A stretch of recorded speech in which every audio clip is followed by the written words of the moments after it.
بسم اللہ الرحمن الرحیم۔ شرک کے حوالے سے ہم نے گزشتہ 2 دن تفصیل کے ساتھ کلام کر لیا ہے۔ آج انشاءاللہ ہم بدعت کے بارے میں کلام شروع کریں گے۔ بدعت یہ بھی ایک ایسا نام ہے، ایک ایسا لفظ ہے جو ہمارے معاشرے میں کچھ لوگ بڑی کثرت سے استعمال کرتے ہیں اور ہر کام کو بدعت بدعت کہہ کر اس کو ناجائز ثابت کرنے کی کوشش کی جاتی ہے۔ آج ہم نے یہ جاننا ہے کہ بدعت ہے کیا، اور بدعت کے بارے میں سرکار مدینہ صلی اللہ علیہ وسلم کے فرامین میں کیا تعلیم دی گئی ہے۔ کیا واقعتاً ایسا ہے کہ ہر بدعت حرام ہے؟ کیا حقیقت میں ایسا ہے کہ ہر بدعت ناجائز اور منع ہے، یا حقیقت کچھ اور ہے؟ آج انشاءاللہ ہم اس حقیقت کو جانیں گے۔ پہلی بات تو ہمیں بدعت کا معنی اور بدعت کا مفہوم سمجھنا ہوگا کہ بدعت ہے کیا، بدعت کسے کہتے ہیں۔ بدعت کا جو لغوی معنی ہے نا، لغت کے اعتبار سے، لینگویج کے اعتبار سے، وہ اس کا معنی ہے نئی چیز۔ کوئی بھی نئی چیز جو ہے اس کو لغت میں، عربی لغت کے اعتبار سے اس کو کہتے ہیں نئی چیز، اس کا نام ہے بدعت۔ قرآن مجید میں اللہ تبارک و تعالیٰ فرماتا ہے قُلْ مَا كُنْتُ بِدْعًا مِنَ الرُّسُلِ، فرما دو کہ نیا رسول نہیں ہوں، فرما دو کہ میں نیا رسول نہیں ہوں۔ یہاں بھی بدعن کا لفظ نئی چیز، نیا ہونے کے معنی میں استعمال ہوا۔ اور مزید بھی رب تعالیٰ کا فرمان ہے بدیع السماوات والارض، کہ آسمانوں اور زمینوں کا ایجاد کرنے والا، یعنی ان کو نئے سرے سے بنانے والا۔ مزید بھی قرآن پاک میں چند جگہوں پر بدعت کا جو لفظ ہے یہ اس معنی میں استعمال ہوا، نئی چیز کے معنی میں، ایجاد کے معنی میں۔ اب بدعت جو ہے یہ 3 معنی میں استعمال ہوتی ہے۔ بنیادی طور پر اس کا استعمال جو ہے وہ 3 معنی کے لیے ہوتا ہے۔ پہلا اس کا استعمال یہ ہوتا ہے کہ نیا کام جو حضور صلی اللہ علیہ وسلم کے بعد ایجاد ہوا ہو، کوئی بھی نیا کام، نئی چیز جو حضور صلی اللہ علیہ وسلم کی مبارک زندگی کے بعد ایجاد ہوا ہو۔ اور دوسرا معنی یہ ہے برے عقائد وہ جو بعد میں پیدا ہوئے ہوں اور ان کی حقیقت اور ان کی اصل پہلے نہ ہو۔ اور تیسرا معنی یہ خلاف سنت کام، جو سنت کے خلاف ہو، بعد میں کوئی ایسا کام ایجاد ہوا۔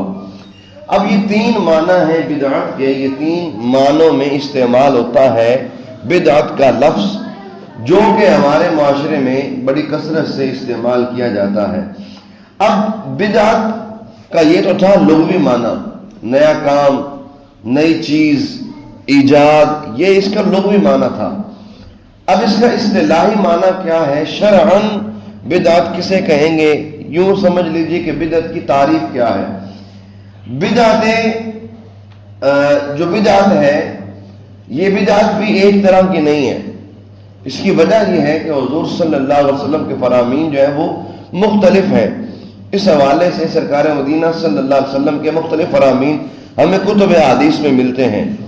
صحیح بخاری میں روایات موجود ہیں، مسلم میں روایات موجود ہیں، اور مشکوٰۃ شریف کے باب الاعتصام میں کئی روایات اس مفہوم کی موجود ہیں۔ ہم نے یہاں 3 چیزیں سنی ہیں، 3 ہم نے معانی سنے ہیں جن میں بدعت کا لفظ جو ہے وہ استعمال ہوتا ہے۔ اب یہاں اگر اس کا نتیجہ نکالیں تو پھر اس کا شرعاً معنی یہ بنے گا کہ بدعت جو ہے وہ 2 طرح کی ہوگی، یا تو ہوگی اعتقاد میں، عقیدے میں، یا ہوگی عمل میں۔ بدعت اعتقادی اور بدعت عملی۔ بدعت اعتقادی کا مطلب کیا؟ کہ وہ عقائد جو نہ حضور کے زمانے میں تھے، نہ حضور کے صحابہ کے زمانے میں تھے، بعد میں ایجاد ہوئے، انہیں کہیں گے بدعت اعتقادی، یعنی عقائد کے اعتبار سے نئی چیزیں، عقائد میں ایک نیا جو ہے نا وہ پہلو نکالنا، یہ بدعت اعتقادی ہے۔ بدعت عملی کیا ہے؟ وہ اعمال جو حضور صلی اللہ علیہ وسلم کے زمانے میں نہیں تھے اور اب جو ہے وہ سرکار کے زمانے کے بعد ایجاد ہوئے، انہیں کہیں گے بدعت عملی۔ اب بدعت اعتقادی اور بدعت عملی ان میں بہت زیادہ فرق ہے۔ سرکار مدینہ صلی اللہ علیہ وسلم کا ایک فرمان ہے، اور یہ جو فرمان ہے سرکار صلی اللہ علیہ وسلم کا، یہ مشکات میں بھی ہے، صحیح مسلم میں بھی ہے، اور ابن ماجہ میں بھی ہے۔ سرکار نے فرمایا من احدث فی امرنا ھذا ما لیس منہ فہو رد۔ سرکار نے فرمایا کہ جس کسی نے بھی ہمارے عقائد میں، یہاں امر عقائد کے معنی میں ہے، یہاں جو لفظ ما ہے یہ ما مخصوص ہے، یہاں عقائد کے معنی میں اس کو محدثین نے استعمال کیا۔ معنی کیا ہوا حدیث مبارکہ کا؟ سرکار نے فرمایا کہ جس نے ہمارے عقائد میں کوئی نئی چیز ایجاد کی، کوئی نئی بات گھڑی، تو کیا ہے؟ فرمایا فَهُوَ رَدٌ، تو وہ بات رد ہے، اس بات کی کوئی حیثیت نہیں ہے۔ جو تھوڑا دور ہے وہ قریب آ جائیں تو انشاءاللہ تھوڑا وہ ماحول سمجھانے کا اچھا بن جائے گا۔ اب یہ جو روایت ہے، اس روایت میں اس بات کا ذکر ہے، حضور صلی اللہ علیہ وسلم نے یہ ارشاد فرمایا من احدث فی امرنا، کہ جس نے ہمارے کسی عقیدے میں کوئی نئی چیز ایجاد کی تو وہ کیا ہے؟ رد ہے، اس کا دین اسلام سے کوئی تعلق نہیں ہے۔ اب یہاں پر دیکھیں اس روایت میں یہ فرما دیا گیا کہ عقائد میں جس نے کوئی نئی چیز ایجاد کی، اب مثال کے طور پر ایک ہم بات سمجھ لیتے ہیں، ہمارے معاشرے میں لوگوں نے یہ بات کہی کہ معاذ اللہ حضور صلی اللہ علیہ وسلم علم غیب سے جاہل ہیں، حضور کو علم غیب نہیں معاذ اللہ۔ اب یہ والا جو عقیدہ ہے یہ ایک نیا عقیدہ ہے، کیونکہ صحابہ کے دور میں اور حضور کے دور میں سب کا یہ عقیدہ تھا کہ رب کی عطا سے حضور غیب جانتے ہیں، اور اس پر قرآن و حدیث میں ایک نہیں سینکڑوں دلائل موجود ہیں جو صحیح اسناد کے ساتھ ثابت بھی ہیں، اور جن پر حکم بھی صحیح طرح سے لگایا جا سکتا ہے۔ اب عقیدہ کیا تھا حضور کے زمانے میں صحابہ کا؟ کہ حضور کو علم غیب اللہ نے عطا فرمایا ہے، حضور پوشیدہ چیزوں کو جاننے والے ہیں، اور حضور صلی اللہ علیہ وسلم کو غیب کا علم ہے۔ اب یہ عقیدہ تھا جو تھا حضور کے زمانے میں اور صحابہ کے زمانے میں۔ اب بعد میں لوگوں نے عقیدہ ایجاد کر لیا اور کہنا شروع کر دیا کہ حضور کو علم غیب نہیں، حضور غیب نہیں جانتے، تو یہ بدعت اعتقادی ہے۔ اب یہ بدعت اعتقادی جو ہے، اس کے بارے میں سرکار کا کیا فرمان آپ نے سنا؟ فَهُوَ رَدٌ، یہ معاملہ رد ہے، ایسے کسی عقیدے کو قبول نہیں کیا جائے گا جو عقیدہ قرآن و سنت کے خلاف ہو، اور جو عقیدہ حضور صلی اللہ علیہ وسلم کے زمانے کے اور صحابہ کے زمانے کے بعد جو ہے وہ ایجاد کیا گیا ہو۔ اب یہاں اس کی مزید ہم تھوڑی سی آگے اور وضاحت میں جاتے ہیں۔ بدعت اعتقادی کو تو ہم نے سنا، اب بدعت عملی کیا ہے؟ بدعت عملی ہر وہ کام ہے جو حضور صلی اللہ علیہ وسلم کے زمانہ کے بعد ایجاد ہوا، خواہ وہ کام دنیاوی ہو یا دینی، خواہ صحابہ کے زمانے میں ہو یا صحابہ کے زمانے کے بھی بعد، ہر وہ کام جو حضور کے زمانے میں نہیں تھا وہ بعد میں ہوا، اسے کہیں گے بدعت عملی۔ اب بدعت عملی جو ہے اس کے بارے میں فرامین مختلف ہیں، وہ فرامین ہمیں رہنمائی دیتے ہیں کہ ہم نے حکم کیا لگانا ہے۔ اب جو ہے وہ چند چیزیں اس میں جو ہے نا وہ آتی ہیں، میں ذرا اس کی وضاحت کرتا ہوں، آپ پہلے اس کی تعریف سن لیجئے۔ بدعت عملی کی تعریف شریعت میں اس کام کا ایجاد کرنا جو حضور صلی اللہ علیہ وسلم کے زمانے میں نہ تھا۔ اب ان جو ہے چیزوں کو سامنے رکھتے ہوئے بدعت اعتقادی کی ہم نے وضاحت سماعت کر لی، اور یہ یاد رکھیں عقائد وہی رہیں گے قیامت تک جو قرآن و حدیث سے ہمارے علماء نے، سلف صالحین نے، صحابہ نے، تابعین نے ہمیں بتا دیے ہیں۔ اب وہ درمیان میں نیا عقیدہ ایجاد کر لینا اور جو ہے نا وہ درمیان سے کوئی نئی بات کر دینا، اس کا کسی طرح سے اور کسی اعتبار سے جو ہے نا وہ کوئی اس کو قبول کرنے کا جو ہے نا وہ تک نہیں بنتا۔ اب یہاں جو بدعت عملی ہے اس کے بارے میں سرکار کے فرامین ہیں، اگر ان کو دیکھا جائے تو پھر آگے ان کی دو قسمیں بنتی ہیں، ایک بدعت حسنہ اور ایک بدعت سیئہ۔ بدعت حسنہ کا مطلب مفہوم عام لفظوں میں کیا ہے کہ ہر وہ کام جو حضور کے زمانے میں نہیں تھا بعد میں ایجاد ہوا اور وہ اچھا ہو، بدعت حسنہ۔ اور سیئہ ہر وہ کام جو حضور کے زمانے میں نہیں تھا بعد میں ایجاد ہوا اور ہو وہ برا۔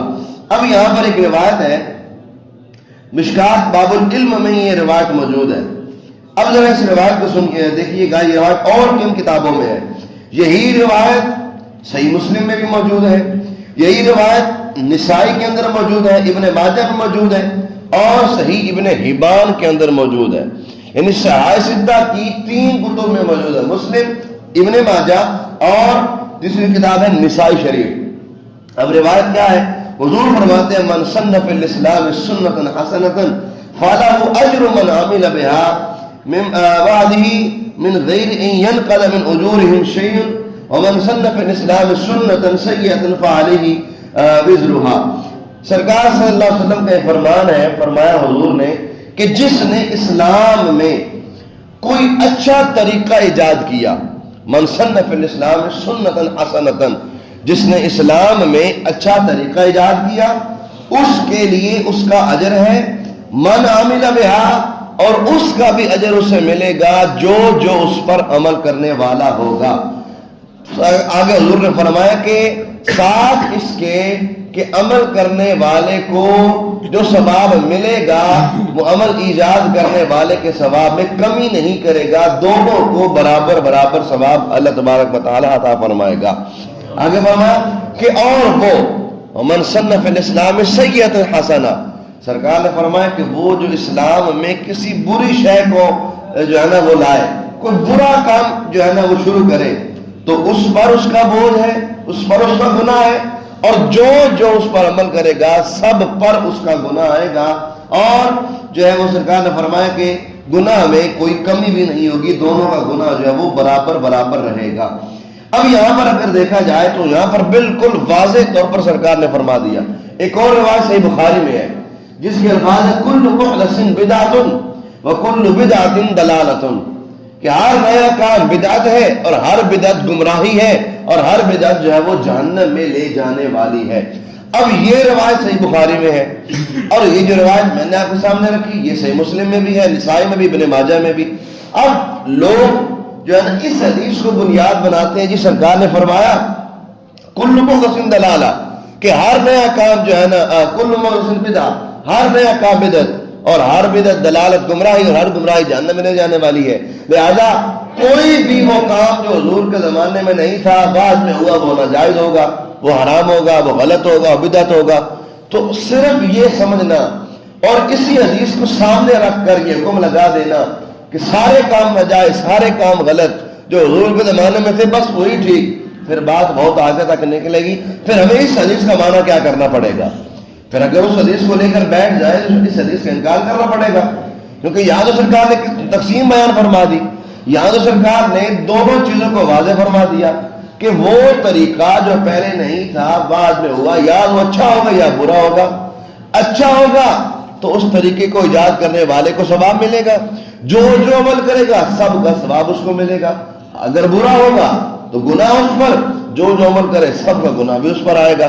اب اس حدیث میں تو سرکار نے دونوں چیزوں کو جو ہے وہ واضح فرما دیا ہے۔ اب یہ ہمیں جو ہے نا واضح طور پر سرکار کے اس فرمان سے تعلیم مل گئی۔ اب یہ جو ہے ہمیں اس سے یہ سمجھ لینا چاہیے کہ ہر وہ کام جو حضور صلی اللہ علیہ وسلم کے زمانے میں نہیں تھا بعد میں ہوا، اس کی حیثیتیں دو ہوں گی، وہ دو حیثیتوں پر ہوگا، یا تو اچھا ہوگا یا برا ہوگا۔ اگر تو اچھا ہے تو پھر سرکار کے فرمان کے تحت وہ اجر باعث اجر ہے، اس پر اجر ملے گا۔ اگر برا ہے تو وہ برا ہی رہے گا۔ پہلی بات اس کو اپنے ذہن میں رکھیے گا، عقائد میں کوئی کمپرومائز نہیں ہے، عقائد میں یہ نہیں ہوگا۔ اب سرکار کے زمانے میں کیا عقیدہ تھا، سرکار کیا فرماتے ہیں؟ سرکار کا اپنا فرمان ہے کہ میں سارے کے سارے صحابہ جو ہے وہ عادل ہیں، سارے کے سارے صحابہ جو کے بارے میں فرمایا گیا کہ جنتی ہیں، اور ان کے ہادی اور مہدی ہونے کا سرکار نے ارشاد فرمایا۔ اب سارے صحابہ کو حضور صلی اللہ علیہ وسلم ہادی قرار دیں، قرآن ان کو جنتی قرار دے۔ اب یہ عقیدہ وہ جو حضور کے زمانے میں ہے، صحابہ کے بارے میں یہ عقیدہ حضور کے زمانے میں ہے۔ اب آج کل کے اس دور میں 14ویں صدی کے اندر آ کر کوئی یہ عقیدہ نکالے کہ نہیں سارے صحابہ نہیں جنتی، فلاں فلاں جنتی نہیں ہے، تو پھر اس کا عقیدہ ایک نیا ہے، اس کو قبول نہیں کرنا۔ یہ نیا عقیدہ جو نکلے گا درمیان سے، اسی بنا پر تو فرقے بنتے ہیں۔ یہ آپ اس بات کو اچھی طرح سمجھ لیں کہ یہ جو ہمارے زمانے میں فرقے ہیں نا، ان فرقوں کی بنیاد صرف یہی تھی کہ انہوں نے ان مسلمہ عقائد میں چھیڑ چھاڑ کی جو حضرات صحابہ کے دور سے چلتے آ رہے تھے۔ اب ہمارا ان سے کوئی وہ ذاتی دشمنی نہیں تھی کہ آج سے 150 سال پہلے کوئی لڑائی ہوئی ہو، کوئی جنگ ہوئی ہو، وہابی دیوبندی الگ ہو گئے ہو، سنی الگ ہے، کوئی ایسا کچھ نہیں تھا۔ اہل سنت و جماعت یہ صحابہ کے دور سے چلتی آ رہی ہے۔ یہ جماعت ہے، وہی جماعت جس کے بارے میں سرکار نے فرمایا اتبعوا سواد الاعظم، کہ سواد اعظم کی پیروی کرو، اور حضور نے فرمایا کہ ہر دور میں جماعت غالب رہے گی، اور وہ جماعت جس کے بارے میں تابعین نے فرمایا وہ جماعت اہل سنت ہی ہے۔ اور ان لوگوں کا الگ ہونا یہ عقائد کی بنیاد پر ہے۔ اب دیکھیں، ایک عقیدہ ایجاد ہوا بعد میں، یہ آج سے 150 سال پہلے کی بات ہے، ایک عقیدہ ایجاد ہوا۔ عقیدہ آپ سنیں گے آپ کے کانوں سے دھوئیں نکلیں گے۔ عقیدہ کیا ایجاد ہوا؟ کہنے والے نے کہا کہ رب تعالیٰ جھوٹ بولتا تو نہیں، لیکن اگر جھوٹ بولنا چاہے تو بول سکتا ہے۔ ذرا اس بات کو سوچئے ایک دفعہ، یہ کیا بات ہے؟ یہ کسی عام نے نہیں کی، یہ کسی عام بندے نے نہیں کی، کوئی جاہل ہو۔ یہ ایک عالم ہے، اور انہی لوگوں کا عالم ہے جو آج سے 150 سال پہلے کی ایجاد ہے۔ انہی لوگوں نے عقائد میں بگاڑ پیدا کرنا شروع کیا۔ جب عقیدے میں بگاڑ آیا تو یہ لوگ الگ ہوتے گئے۔ عقیدے میں جب غلط چیزیں داخل ہوئی تو پھر عقیدے میں جب غلط چیز آئی تو پھر ان کو جماعت سے الگ ہونا پڑا۔ اب اس عقیدے کو آج تک ان کے لوگ جو ہے وہ صحیح ثابت کرنے کی کوشش کرتے رہتے ہیں۔ انہی کے ایک بڑے نے اپنی کتاب میں کیا لکھا کہ جناب اگر نماز میں حضور کا خیال آ جائے تو نماز ٹوٹ جائے گی، گدے کھودنے کا خیال آئے تو نماز نہیں ٹوٹے گی۔ اب دیکھیں انہی کے ایک عالم کا قول ہے، اور ابھی بھی کتابوں میں موجود ہے، ابھی بھی وہ لوگ اس کا دفاع کرتے ہیں۔ اب دیکھیں حضور کا تصور نماز میں نہ ہے تو نماز مکمل کیسے ہوگی؟ اب دیکھیں ہم کہیں گے السلام علیکم ایھا النبی، جب نبی کا نام آئے گا تو ظاہراً نبی کا تصور بھی آئے گا، بلکہ عاشقوں کی نماز مکمل ہی کو نہیں ہوتی سرکار کے تصور کے بغیر۔ نماز مکمل ہوگی تب جب حضور کا تصور آئے گا۔ اب یہ کہنا کہ تصور حضور کا ہے نماز ٹوٹ گئی، اگر کھوتے گدے کا ہے تو نماز نہیں ٹوٹے گی، تو کس قدر بے باکی اور غلط قسم کی بات ہے۔ مقصد یہ ہے کہ عقائد میں کوئی کمپرومائز نہیں ہونا۔ عقائد وہی چلیں گے جو حضور کے زمانے اور صحابہ کے زمانے میں سے چلتے آ رہے ہیں۔ جو عمل ہے، جو اعمال ہیں، ان میں کیا حکم لگے گا اس کے بارے میں سرکار کا فرمان واضح ہم نے سماعت کر لیا۔ کیا؟ من سن فی الاسلام سنتا حسنۃ، کہ جس نے اسلام میں کوئی اچھا طریقہ ایجاد کیا اس کو اجر ملے گا، جو عمل کرے گا سب کو اجر ملے گا، اور جس نے برا طریقہ ایجاد کیا، برا طریقہ ایجاد کرنے والے کو اس کی سزا، اس کا گناہ ملے گا، اور جو عمل کرے گا سب کو اس کا گناہ جو ہے وہ ملتا رہے گا۔ اب دیکھیں جی، چند چیزیں ہیں جو حضور صلی اللہ علیہ وسلم کے زمانے میں نہیں تھیں لیکن بعد میں ایجاد ہوئی، لیکن وہ ہے اچھی۔ اب یہی آپ سمجھ لیں، مثال لے لیں، اذان سے پہلے درود پاک پڑھنا۔ یہ درود پاک پڑھنا ایک اچھا عمل ہے، اس پر کہیں بھی نہیں وارد نہیں ہوئی، کہیں بھی اس سے منع نہیں کیا گیا۔ اب اگرچہ بعد میں شروع ہوا، یہ کوئی عقیدہ نہیں ہے، عقائد کا تعلق نہیں ہے، یہ ایک عمل ہے۔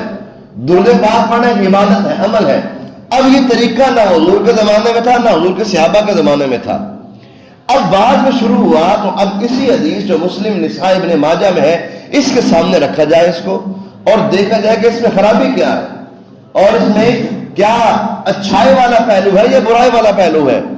اگر تو برائی والا پہلو ہے پھر تو غلط، اگر اچھائی والا پہلو ہے تو پھر سے غلط کہنا درست نہیں ہوگا، اور اس میں یقیناً حتماً جزماً کوئی برائی کا پہلو نہیں ہے۔ درود پاک پڑھنا جہاں پڑھا جائے، جب پڑھا جائے، قبول ہی قبول ہے۔ سرکار مدینہ صلی اللہ علیہ وسلم کے کئی فرامین ہزاروں کی تعداد میں بنیں گے جو درود پاک کی فضیلت پر ہیں۔ اب دیکھیں سرکار کا جو فرمان میں نے پہلے کہا، من احدث فی امرنا ھذا ما لیس فہو رد، یہ مشکات اور دیگر کتب میں ہے، اس کو لوگ بات دلیل بناتے ہیں کہ دیکھو سرکار نے فرما دیا نا کہ ہمارے معاملے میں جو بھی نیا کام ہو وہ رد ہے، وہ مردود ہے۔ دیکھیں رد، اس کا تعلق ہم اس بات کے ساتھ تب بناتے جب حضور کا یہ فرمان موجود نہ ہوتا. اگر حضور کا یہ فرمان موجود نہ ہوتا تو پھر بات ٹھیک تھی کہ جو بھی نیا کام سارے کا سارا مردود. لیکن اب یہاں سرکار کا فرمان اس کی وضاحت کر رہا ہے کہ بھائی مردود کون سا ہے جو برا ہو، اور مردود کون سا نہیں جو اچھا ہو. اچھا کام مقبول ہے، برا کام جو ہے وہ مردود ہے. اگر اسی بات کو بنیاد بنا لیا جائے، یعنی بفرض بحال اگر اسی بات کو صحیح سمجھ لیا جائے کہ ہر وہ کام جو حضور کے زمانے میں نہیں تھا بعد میں ہوا وہ بدعت ہے، وہ ناجائز ہے، وہ حرام ہے، اگر یہی اصول رکھا جائے پھر کتنے کام ایسے ہیں جو حرام اور ناجائز ہونے چاہیے. اب یہ سپیکر لگا ہوا ہے، اس سپیکر میں جماعت کروائی جاتی ہے جب تعداد زیادہ ہو، جمعہ کی میں اور عیدین وغیرہ میں اس پر جماعت کروائی جاتی ہے. اگر اصول یہی رکھا جائے کہ جو حضور کے زمانے میں نہیں تھا بعد میں ہوا وہ ناجائز وہ حرام، تو پھر یہ نماز بھی ناجائز ہونی چاہیے کہ سپیکر تو اس دور میں تھا ہی نہیں. یہ تو پتہ نہیں کتنے صدیوں بعد کی ایجاد ہے. اور بھی آپ ذرا ہر چیز کو دیکھ لیں، یہ مسجد بنی ہوئی ہے، کیا حضور کے زمانے میں اس طرح کی ماربل والی اور اچھے طرح چھت والی پنکھوں والی اور اچھے قالین والی مسجدیں تھیں؟ نہیں تھیں. یہ بعد میں تو دیکھنا صرف یہ ہے کہ جو بعد میں ایجاد ہوا وہ اچھا ہے کہ برا ہے. اب یہ اچھا ہی ہے نا سر، اللہ کے گھر کو زینت بخشنا، اللہ کے گھر کو خوبصورت بنانا، یہ تو اچھا ہی عمل ہے. اب اگر وہی اصول رکھے کہ ہر کام غلط ہر کام ناجائز تو پھر اس کو ناجائز کہنا پڑے گا، حالانکہ یہ اصول نہیں ہے. اصول ہمارے پاس واضح ہے، سرکار کا فرمان بالکل واضح ہے. مسلم، نسائی، ابن ماجہ تینوں کتابیں موجود ہیں اور تینوں کتابیں صحیح ستہ میں شمار کی جاتی ہیں. صحیح ستہ وہ 6 کتابیں جن کو جو ہے نا وہ ایک مقام ہے حدیث کی کتب میں. اب سرکار نے ہمیں طریقہ دے دیا، جو بھی کام بعد میں آئے نا اس کو بھائی پرکھ لو، اگر وہ کام اچھا ہے تو اس پر اجر بھی ملے گا، جو عمل کرے گا سب کو اجر ملے گا. اب دیکھیں نا، اذان سے پہلے درود پاک پڑھنا، جس نے سب سے پہلے یہ کام کیا ہوگا وہ کتنا کچھ نصیب ہوگا سرکار کے اس فرمان کے مطابق کہ اس نے اچھا کام ایجاد کیا اور اب تک چلتا آ رہا ہے. جو عمل کر رہے ہیں سب کا ثواب اس کو مل رہا ہے. اب یہ محراب ہے، یہ بھی حضور کے زمانے میں نہیں تھا. مسجدوں میں ہر مسجد میں محراب ہوتا ہے، حضور کے زمانے میں مسجد میں محراب نہیں تھا. ممبر نہیں، محراب، یہ محراب جو باہر کو نکلا ہوتا ہے. ممبر تھا، ممبر اور چیز ہے، ممبر یہ بیٹھنے کی جگہ ہوتی ہے. یہ محراب جو جگہ آگے الگ سے بنی ہوتی ہے امام کے لیے، یہ حضور کے زمانے میں نہیں تھا، یہ بعد میں آیا. اب اس کا مطلب یہ ہوا اگر یہ بات مانے جائے تو پھر یہ بھی ناجائز ہونا چاہیے. اس لیے اگر اصول یہ بنایا جائے نا کہ جناب ہر وہ کام جو نہیں تھا حضور کے زمانے میں بعد میں ایجاد ہوا وہ حرام ہے، تو پھر ہمیں بہت سی باتوں کو حرام ماننا پڑے گا، حالانکہ وہ حرام نہیں ہے. کتنی چیزیں ہیں جن کا ذکر کریں تو پتہ نہیں کتنے دن لگ جائے. ہمارے معاشرے میں کیا ہے اور کیا نہیں ہے. حضور صلی اللہ علیہ وسلم کے زمانے میں کتنی چیزیں نہیں تھی جو اب ہیں، لیکن اصول یہی رہے گا. لوگ کہتے ہیں جی محفل میلاد بدعت ہے، لوگ کہتے ہیں جناب جی اکٹھے ہو کر بیٹھ کے قرآن خوانی کرنا بدعت ہے. اس میں حرج کیا ہے؟ محفل میلاد میں کیا ہوتا ہے؟ حضور کا ذکر خیر ہی ہوتا ہے، حضور کی ولادت کا ذکر ہوتا ہے. اور حضور کی ولادت کا ذکر کرنا کہاں سے بدعت آ گیا؟ یہ تو صحابہ نے سرکار کے سامنے بیٹھ کر جو ہے نا وہ سرکار کی آمد کے تذکرے کیے اور سرکار نے تعریفیں بھی کی اور قسم اٹھا کر یہ کہا کہ رب تعالیٰ میرے صحابہ تمہارے اس عمل پر فخر فرماتا ہے فرشتوں کے سامنے. اب یہ تمام اعمال بدعت نہیں ہے. تو یہ ایک اصول آپ یاد رکھ لیں اور اس اصول کو ذہن میں بٹھا لیں اور یہ حدیث یاد کر لیں، اس کے حوالے یاد کر لیں. نسائی، ابن ماجہ، مسلم تینوں میں یہ موجود ہے. سرکار کا واضح فرمان ہے، 2 طرح کی سرکار نے چیزیں ارشاد فرما دی ہیں. اچھا طریقہ ایجاد ہوا اس پر اجر ہے اور برا ہوا تو اس پر جو ہے نا وہ گناہ ملے گا. اس لیے ہمیں یہ چاہیے کہ ہم اپنے جو ہے نا وہ چیزوں کو ذرا دیکھ لیں. ہمارے الحمدللہ اہل سنت میں جو چیزیں رائج ہیں اور جو ہمارے معمولات ہیں ان میں کسی قسم کی برائی کا پہلو نہیں ہے، وہ تمام کے تمام اچھے ہیں. اب ایک اور آخری بات کرتا ہوں، کل انشاءاللہ بدعت کی اقسام پر ہم بات کریں گے. لوگ کہتے ہیں مزار بنانا یہ بدعت ہے، مزار بنانا بدعت ہے. سرکار کا فرمان ہے، سرکار نے منع فرمایا کہ قبروں پر جو ہے نا وہ عمارت نہ بنائی جائے. اب ذرا اس حدیث پاک کو دیکھیے گا، سرکار کا فرمان ہے کہ قبر پر عمارت نہ بنائی جائے. اس حدیث کے الفاظ ہیں بنا علل قبر، یعنی سرکار کے فرمان کے جو الفاظ ہیں بنا علل قبر ناجائز ہے۔ دو چیزیں ہوتی ہیں، ایک ہوتا ہے بنا علل قبر، ایک ہوتا ہے بنا فوق القبر۔ جو حضور نے منع کیا ہے نا وہ ہے بنا علل قبر، اور یہ جو مزار ہوتا ہے یہ بنا علل قبر نہیں ہوتا بلکہ بنا فوق القبر ہوتا ہے۔ اس کو ذرا میں اپنی زبان میں لے کر آؤں، ایک ہوتا ہے کتاب پر ہونا، ایک ہوتا ہے کتاب کے اوپر ہونا، ان دونوں میں فرق ہے۔ یہ جو علا ہے نا، علا یہ پر کے معنی میں ہے، پر کے معنی میں۔ اب یہاں یہ موبائل ہے، اگر ہم کہیں گے نا موبائل کتاب پر ہے تو ہمیں یہاں پر علا والا حرف استعمال کرنا ہوگا، علا کتاب پر ہے موبائل۔ لیکن اگر یہ کتاب یہاں کتاب ہے، یہاں پر موبائل پڑا ہوا ہے، اب یہ کتاب سے موبائل اوپر ہے، اب یہ اوپر کے معنی میں ہے، اوپر اور پر میں فرق ہے۔ یہی فرق یہاں پر ہے، فوق اور بنا علل قبر میں فرق ہے۔ حضور نے جو منع کیا ہے وہ بنا علل قبر ہے، اور جو یہ ہمارے ہاں مزارات ہوتے ہیں یہ بنا علل قبر نہیں ہوتے، بنا فوق القبر ہوتے ہیں۔ اس میں اگر دیکھا جائے تو اس سرکار کے زمانے میں نہیں تھا تو بعد میں ایجاد ہوا، تو اس میں برائی کیا ہے؟ اس میں ایک اچھا پہلو ہے کہ ہر کسی کا تو نہیں بنتا، یہ تو اللہ کے ولیوں کا بنتا ہے نا، جنہوں نے زندگی رب کی عبادت میں گزاری ہوتی ہے، جنہوں نے اپنی زندگی رب کے نام پر وقف کی ہوتی ہے، مزار صرف ان کے بنتے ہیں، ہر عام و خاص کا نہیں بنتا، نہ میرا بنے گا نہ آپ کا بنے گا، بنے گا اس کا جو اللہ کا ولی ہوگا۔ تو یہ ایک امتیاز ہے نا اللہ کے ولیوں کا، ایک خاص گروہ کی ایک پہچان بنائی گئی تاکہ ان کے مزاروں کو لوگ جو ہے وہ ادب کی نگاہ سے دیکھیں۔ اگر قبریں ساری برابر ہوتی تو پھر وہ ایک امتیازی شان نہ رہتی۔ یہ بدعت اگرچہ ہے لیکن یہ بدعت حسنہ ہے۔ اس لیے ہمیں یہ بات جو ہے نا وہ آج کے درس میں سیکھنے کی جو ملی وہ یہی بات ہے کہ ہر کام جو حضور کے زمانے میں نہیں تھا بعد میں ہوا، اس کو بدعت کے نام پر حرام کہنا یہ جائز نہیں ہے۔ ہاں اس کو ہم دیکھیں گے کہ وہ بدعت ہے کیسی، کیا بدعت حسنہ ہے، کیا بدعت سیئہ ہے۔ اگر تو حسنہ ہے پھر تو قبول ہی قبول، اگر بدعت سیئہ ہے پھر تو مردود ہی مردود ہوگی۔ اور جو اعتقاد میں عقیدے میں بدعت ہے وہ ہر صورت میں جو ہے نا مردود ہے، اس کا ہر صورت میں کوئی اعتبار نہیں کیا جائے گا۔ اللہ تعالیٰ ہم سب کا بیٹھنا اور علم دین سیکھنا اپنی بارگاہ میں قبول فرمائے۔ کسی کا کوئی سوال ہو آپ سوال کرنا چاہیں سوال کر سکتے ہیں۔ کل انشاءاللہ بدعت کی اقسام اور چند مزید اہم چیزیں بدعت کے موضوع پر آپ سنیں گے، پھر اس کے بعد انشاءاللہ حضور صلی اللہ علیہ وسلم کی ذات کے بارے میں جو عقائد ہیں جن کا ماننا، جن پر ایمان رکھنا بے حد ضروری ہے، انشاءاللہ ان کا آغاز کیا جائے گا۔ کچھ سوال ہو تو؟ قبر پر جانا بدعت ہے؟ دیکھیں جی، قبر پر جانا بدعت نہیں بلکہ سنت ہے۔ یہ ایسا نہیں قبر پہ جانا حضور کے زمانے میں نہیں تھا سرکار کا فرمان بالکل واضح ہے۔ اور یہ روایت جو ہے نا غالباً ترمذی یا ابن ماجہ میں ہے، سرکار نے فرمایا کہ کنتو نہیتکم عن زیارت القبور، کہ میں تمہیں قبروں کی زیارت سے منع کیا کرتا تھا۔ اول میں سرکار نے منع کیا، شروع میں حضور نے قبروں پر جانے سے منع کیا، اور سرکار فرماتے کنتو نہیتکم عن زیارت القبور، زیارت القبور، کہ میں تمہیں قبروں کی زیارت سے منع کیا کرتا تھا، لیکن اب تم قبروں کی زیارت کرو، تزوروہا، یہ الفاظ ہیں کہ تم ان کی زیارت کرو، قبروں کے پاس جاؤ، قبروں کی طرف جاؤ، کیونکہ قبروں کے پاس جانا تمہیں آخرت کی یاد دلائے گا۔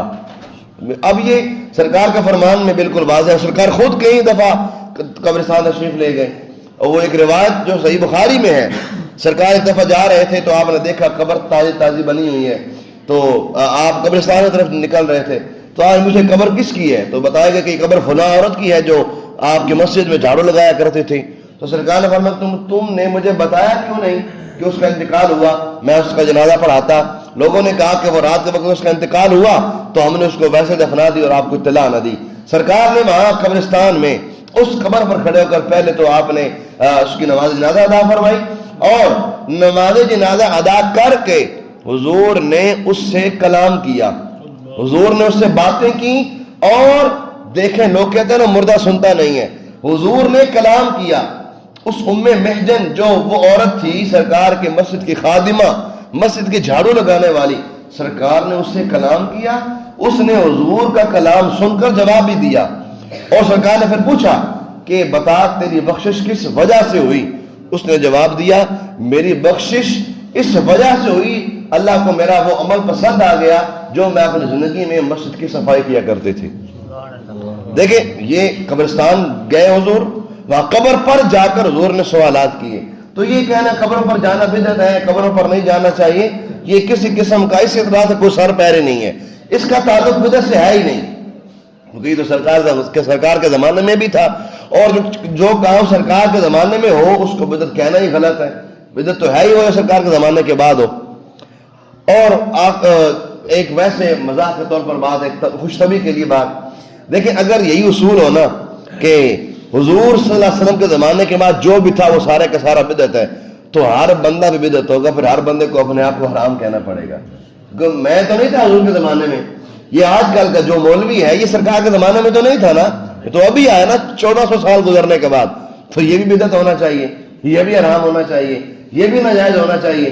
اسی طرح یہ جو دیابنا ہے دیوبندی سرکار کے زمانے میں نہیں تھے، یہ تو ابھی 150 سال پہلے ہوئے، پھر یہ پورا فرقہ بدعت اور حرام ہونا چاہیے۔ بات کرنے کا مقصد یہ ہے کہ یہ اصول کہیں نہیں ہے کہ جناب جو حضور کے زمانے میں نہیں تھا اب ہے وہ سارا ہی حرام ہے، سارا حرام نہیں ہے، ہاں حرام ہے اس میں وہ جو غلط ہو۔ یہ عقیدہ جو بات بھی کھڑا نا لوگوں نے کہ جناب یہ سارے صحابہ جو ہے نا وہ جنتی نہیں ہیں، یہ بدعت ہے، یہ حرام ہے، اس کو کہو حرام، اور یہ واقعتاً حرام ہے۔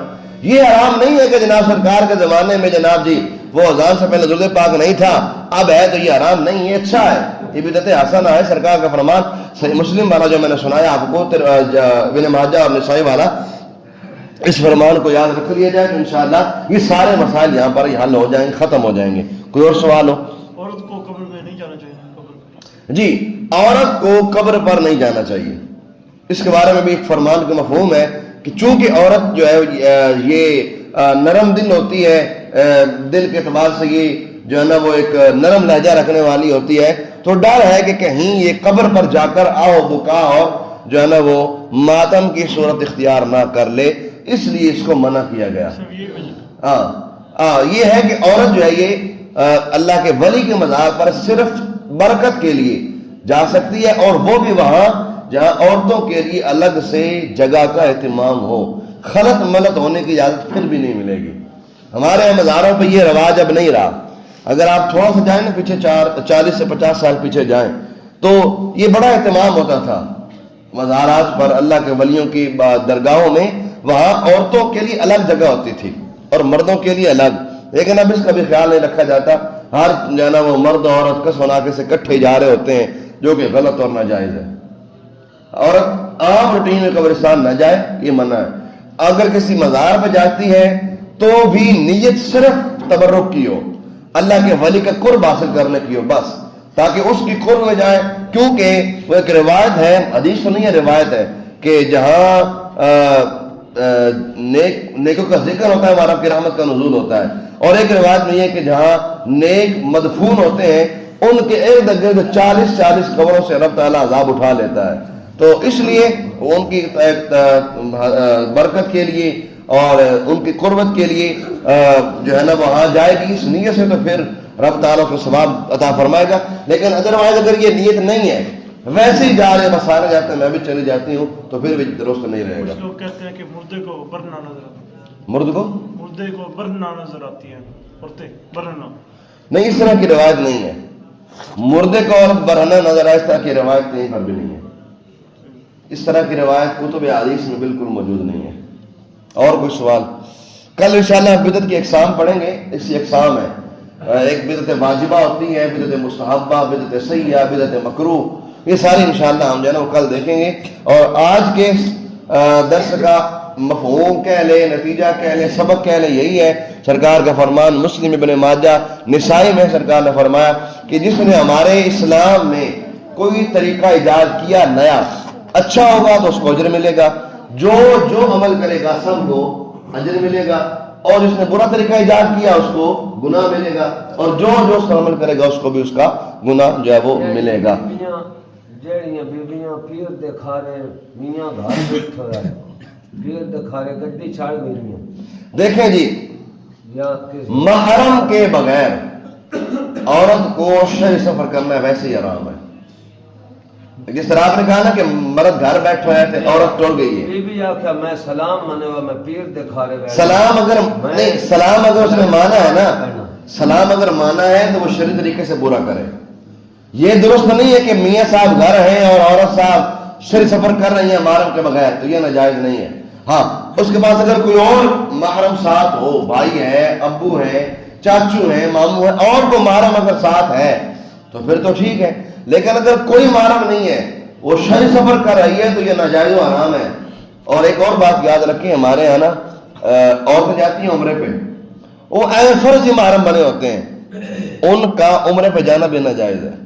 محرم کے بغیر شرعی سفر ناجائز ہے. محرم کے بغیر شرعی سفر نہیں کیا جا سکتا. یہاں ہمارے معاشرے میں چل رہا ہے رواج، عورتیں جو ہے جناب وہ بھی نکلی ہوتی ہیں، وہ جناب جی فلانا میرا محرم ہو گیا، فلانا میرا محرم ہو گیا. بھائی کیسے محرم ہو گیا؟